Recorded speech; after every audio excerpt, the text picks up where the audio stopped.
It had been 3 months since everything went down on the Sodor Railway. Prior to this, most of the engines had returned from the works. Because of all the hard work that the narrow gauge engines did, so Topham Hatt rewarded them and gave them their own little railway, and they were all very happy about that. Mighty Mac had even adapted to their new life on the Sodor Railway. They were assigned to pull the narrow gauge coach, and they were very happy about this because they pulled coaches on their old railway. While most of the mainland engines and international engines had gone home, Frida's ship still hadn't had come in. "Sir," she said as the Topham Hatt walked up, "I'm getting pretty nervous. What if my ship doesn't arrive?" "Frida," he said, "don't worry. Your ship was probably delayed. It takes a couple of months to get here." "I guess you're right," she said. "So until that, I know you were damaged and still have to wait because I can't pay for your parts, but still, you are allowed to sit in this siding." "But sir," said Rosie, "she's clogging up some space. Some engines have nowhere to sleep." "Rosie," said Sir Topham Hatt, "all engines are welcomed here at the sheds, visiting or permanent." And Sir Topham Hatt walked away. "I guess you're right," said Rosie. "I'm sorry, Frida." "It's fine," said Frida. "I'm just waiting for my ship to come in." Duke was being repaired and Emily was being repaired after this. "This is ridiculous," she said. "I've been waiting to be repaired for almost 4 months now. This is ridiculous. Look how dirty I am." "Oh, Emily," said Victor, "don't worry. We are taking our time. All engines will get repaired. Don't worry." "Oh," said Emily, "I've had enough. You even had to send me home from the works." She was so mad. In the 3 months time span, a new building was bought to Sodor called Alston Castle. And Sir Topham Hatt chose Millie and Stephen to help run it. He was very proud of his new castle. "This," said Sir Topham Hatt, "is Alston Castle. Steamies and diesels can all gather here and honor it." Just then, Gordon and Luke puffed up. "Sir," said Luke, "I have another display piece." "Where is it?" "Right here," he said. "It's very nice," said Gordon, "but I don't have time to talk," and he rushed away. "Yes, this is a very fond building I built. I mean, I don't know where I got the money, but still," he said confidently. One day at the sheds, some engines were talking while they weren't on work. "So," said Hero, "does anyone know what happened to the Flying Scotsman?" "I have no idea," said Oliver. "He was there, he arrived when I was leaving, but I don't know what happened to him. I think he was one of the last engines repaired to Paxton. They had to focus on getting a lot of the Sodor engines rebuilt." "Luckily," said Rosie, "a lot of the accidents had stopped by that point." "Do you think he returned to the mainland by now? Should someone go check?" said Tom. "I wouldn't check. Maybe he got sent back there and then because he isn't needed here anymore." "Yeah. Well, I hope we see him eventually." "Yes," said Frida. "Yes," said Rosie. "He's a very famous engine." Thomas and Percy were waiting on the trains in Knapford Station, and then Bertie pulled up. "It's good to be back," he said. "Agreed," said Thomas. A lot of the engines that were awarded for their hard work had now been sent back to work, and they were very happy to be back to normal. "Yes," said Philip, "It's good to be back in the yard. And look, we have our own siding now." "I see," said Percy. As the engines were talking, they heard a familiar whistle. "Who is that?" they said. And just as it puffed in, fully repaired, was the Flying Scotsman. "Wow," said the engines, "the Flying Scotsman." "Yes," he said, "I'm back. I just came to make sure everyone knew I was okay." Edward had just passed out of the tunnel and gasped. "The Flying Scotsman," he said. "Wow. Yes, I'm back from the works. It took them a long time to repair me, but it was all worth it." "What happened to the other engine?" said Percy. "Well, I was after the diesels, I was the very last one repaired. But then There's still 2 engines in the works right now, and they're from your railway. Who could they be? Said Percy. Everyone's returned. Hugo and Skiff. Hugo's gonna be there a very long time. They do not know when he will return. Oh dear, said Percy. Why?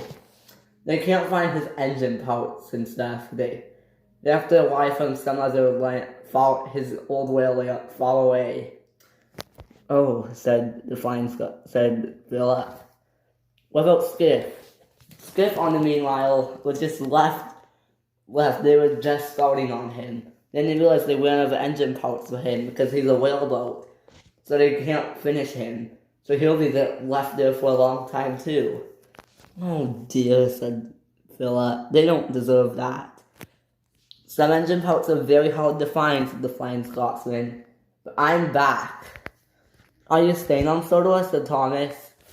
Well, I just thought since the docks is very close to the mainland, I thought I'd go to come and visit everyone, because I just came off the cargo ship over there and just came on the bend, and here I am. I see, said Philip. I have to just go around and just surprise everyone, he said. Goodbye, and he was off. Nice seeing you guys. And he was off. Wow, said Thomas. He is back. The Flying Scotsman was off. The Flying Scotsman stopped on the bridge. This is a very nice bridge, he said. Just then, he saw Rheneas. Rheneas didn't notice him. I'm really surprised that he blew his whistle loud. Ah, said Rheneas. Who is that? It's me, said the Flying Scotsman. Wow, you're back. How are you doing? I'm doing magnificent, he said. And he walked away. Wait, I had a question, but he was already gone. Funny, I just come out of the tunnel and the Flying Scotsman thundered past. Wow, he's back, said Freddy. At Alston Castle, all the engines were talking when they heard a loud, low whistle. Who is that? Said Luke. Around the corner came the Flying Scotsman. Wow, they said, the Flying Scotsman. Meanwhile, Gordon was on the other track. I'm not waiting on Henry anymore, he said. Just then he stopped. My brother, he said, the Flying Scotsman. Hello, Gordon, he said. How are you doing? I'm doing magnificent, he said. I'm so happy to see you. Yeah, well, I was up the last engines repaired, but, you know. I see, said Gordon. Well, I can't stop and chat. But I'd love to see you. Goodbye, and Gordon rushed away. Wow, said the Topham Hatt. Are you coming back? I'm sorry, we don't need any work from you anymore. I'm so sorry again, Flying Scotsman, for what happened the other couple weeks ago. I felt so sad when I saw your tenders floating in the water. Sir, said the Flying Scotsman, I'm okay, I just come to make sure everyone knows I'm fine. That's a good engine, said Topham Hatt. Do you mind helping Henry? He's having a bit of trouble, and he was. Come on, Carls, he said, let's go. But they were holding him back. Ugh, guys are heavy. Ugh. Ha ha ha, said some of the trucks. Oh, now I have to put you back on the track again. Henry was very cross. When Gordon came out, he started laughing. He said to Henry. Oh, Henry, and he was off. Henry felt sad. Oh, he said, this is not funny. He was getting a good one at that. Henry soon made it to the top. I'm here, he said, hooray! I better stop, and he did. Carls, don't push! And they started to hold him back. Oh, said Henry. Help, he shouted. I'm coming, said the Flying Scotsman. Henry's train was stopped. I'm coming, he said. He rushed around the corner. Some engines at the sheds were amazed when they saw him. Just then, Henry's train started slipping backwards. Ah, said Henry. I got you, said the Flying Scotsman. Pull, Henry, pull. Henry pulled, and the Flying Scotsman pushed. I'm doing it, said Henry. Ah! And they flew down the hill. Uh-oh, they said, but Henry, get out of the way, Oliver. Ah, screamed Oliver. He and Douglas rushed out of the way. Get out of the way! The turntable turned back to Henry. He flew down the track. Ah, said Henry. The Flying Scotsman stopped, and the whole train rattled in. Oh, said Henry. He was still on the other track. Ah, he said.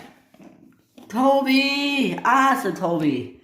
Meanwhile, Liff and Scruff were talking to Diesel. We're mad at you, Diesel, they said. Go, said Toby, go! Ah! They rushed away. There's a runaway, he said. Henry came flying down the track and hit Toby and came straight off the rails. Oh, he said. He was damaged. Ouch, he said. Oh. Oh no, said the Flying Scotsman as he saw the pilot. Although I can't get to Henry. So Tom and Hat, meanwhile, saw all of it. Oh dear, he said. Flying Scotsman, could you please get some of the tech stuff out? We need Harvey and Rocky. They were just here, said Hero, but then they left. Frida, no, I will bang on the turntable. Hero did. He banged on it. And that made some of the cars come down. Perfect, said Top and Hat. Now, please couple up through all the cars. The Scotsman did. And he pulled away the remainders. Can you please take that back to the station? Yes, sir, said the Flying Scotsman, and he was off. Paxton pulled out the other two cars. I better go check on Henry, he said. He coupled up to his tender and puffed away. Meanwhile, Paxton gave the car a giant bump. It rolled up the hill and coupled up to the train. Toby, meanwhile, was talking to Henry. I'm sorry, Henry, he said it.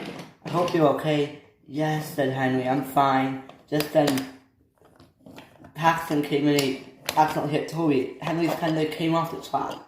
Oops, sorry, Henry. It's fine. Meanwhile, Percy realized he had to go. Let's get going, Percy, said Tommy. We can't be late. Okay, said Percy. Liff and Scruff came in too, and switched lines. And Toby came in and stopped and started to talk to Philip.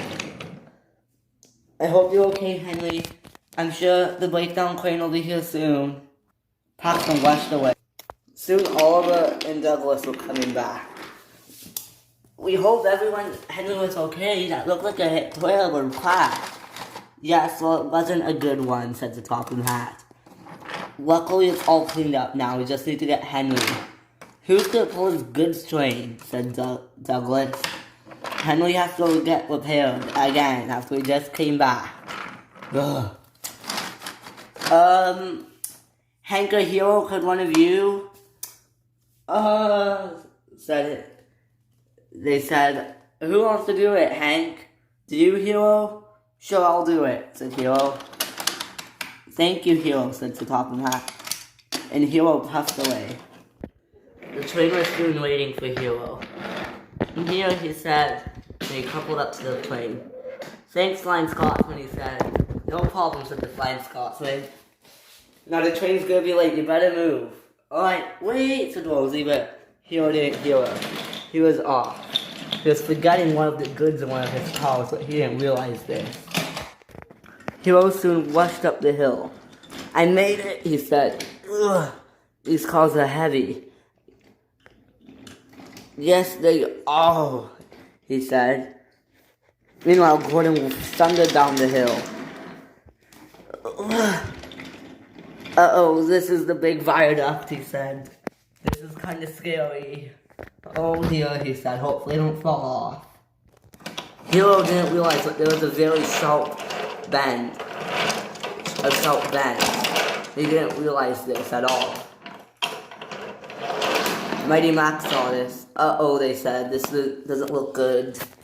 Hero came around the corner. Push, said the cars. Push. No, said Hero, don't push. The whole train came rattling down, but Hero stayed on the track. Some of the cars are coming off the rails. Ouch, said Mighty. Get them out of my face. One of the packages spilled out. Two of the packages spilled out. instead of the trucks were piling down. The train just got a whole lot lighter, said Hero. The cars were soon put back on the track. And Hero coupled up to them. "Let's go, you dirty things," he said, and they were off. "What about these packages?" said Mighty Mac, when Aeneas soon came. "What about them?" said Aeneas. "What should we do?" said Mighty Mac. "Oh, I don't know. They spilled out of Hero's train." "Oh dear." Meanwhile, Gordon was just about to go over the crossing when Hero came in front. "Sorry," he said. "That's fine," said Gordon. "Let's do it quick," and he was off. Hero was making good speed. "I have to get going," he said. He came over the crossing and made it to the dock. "We have this line cleared for you," said Cranky. "Go down this track." "Alright," said Hero, and he was off. "But where's some of your cargo?" he shouted, but Hero didn't hear him. Hero was soon flying down the rails. All of a sudden, Spencer came out. He was coming from the mainland. Hero stopped and hit Spencer. "Out of the way," said Hero. "I have to get across." "No," said Spencer. James saw this. "Spencer," he said, "move out of the way." No, James." "Ugh," said James and rushed away. "I'm not moving." Duck, meanwhile, was coming back from the mainland. "Please move," said Duck. He coupled up to Spencer. "Hey," said Spencer. He rammed Duck so hard that he flew into the water. "Ah," he said. His coat stayed on the wheels and Spencer coupled up to it. "Spencer," he shouted. The tide was taking him away. "Help," he said. "Help." "Oh no," said Hero. "That's not good." Cranky spun around. "Duck," he said. "Help! He's too far." The boat soon raced after him. "Help!" said Duck, and he was off. And the boat went after him. "Haha, no, I had to pull the special train," said Spencer. But just then, as he was backing up, another one of the cranes came. "What are you doing?" said Spencer. "This," said the crane. It flew Spencer. "Ah!" said Spencer, and he moved out, flew him onto the other track. It did the same with his coach. "Ugh," said Spencer, but he didn't realize his tender was derailed. "Oh," said Spencer. It was soon fixed. "You're welcome, Hero," he said, and stormed away. He banged into James' hull. "Ow," said James, and got derailed. Spencer soon also turned around and took James's coach. "I am the coach stealer," he said. "Ah," said James. "Ah!" And Spencer thundered away. "Ah!" screamed James. "I guess I have to get going," said Hero, and he rushed away. Meanwhile, it was a very busy crossing. Many engines were going across. Edward was waiting for Thomas and Percy, and they were off. And then Edward was just about to go, and Spencer thundered through. "Ah!" Edward didn't see him, and he smashed into Edward. He uncoupled from his tender and ran into the... he said. He hit the mountain, and then accidentally hit Gordon. "Oh," said Gordon, "I was waiting on you." He came up and started shunting them, but Spencer was stopped. Gordon pushed Edward's train into James. "Ow," said James. "I'm sorry, but I don't have time for this," he said. "Move, Spencer." "I can't," said Spencer. "Yes, you can." "Fine," said Spencer. Toby saw this and backed up. "What is with you?" said Philip. "Ha," said Spencer. And Gordon was off. He was fuming. "Ugh," he said. "Out of my way!" "Ha," said Spencer. Edward had accidentally taken out a sign. Luckily, Harvey and Rocky saw, and they got straight to work. "Thank you, Victor," said Duke. "You're welcome," said Victor, and Duke puffed away. "Now let's get you," he shunted in, said Victor, and he pushed Emily in. So Tom and Hat soon heard about the news. "Let me help," said Rosie. "All right." Tom Hat climbed aboard Rosie, and she was off. What's this on you? Oh, never mind, said the Tom Hat. Rosie came into Knapford Station. Then she saw Spencer. Spencer, she said. Tom Hat got out. What is this? He said. Spencer, was this you? Oh, said James, my paintwork will never forgive you, Spencer. Just then there was trouble. James accidentally knocked over the signal and it crashed in front of Rosie and Spencer. Oh, Spencer just won it over. He tried that, but then uncoupled from his tender and landed in the pile-up. Ha, said Rosie, now who's gonna take the coaches? She banged his tender. Aha, she said. Now I might need 2 engines to pull the special train. Can I be one of them, sir? Said Rosie. Yes. Go ahead, Rosie. Thank you, said Rosie. She was off. Toby soon steamed in. Who's gonna pull the other one, sir? I don't know, Toby. I don't know. The end.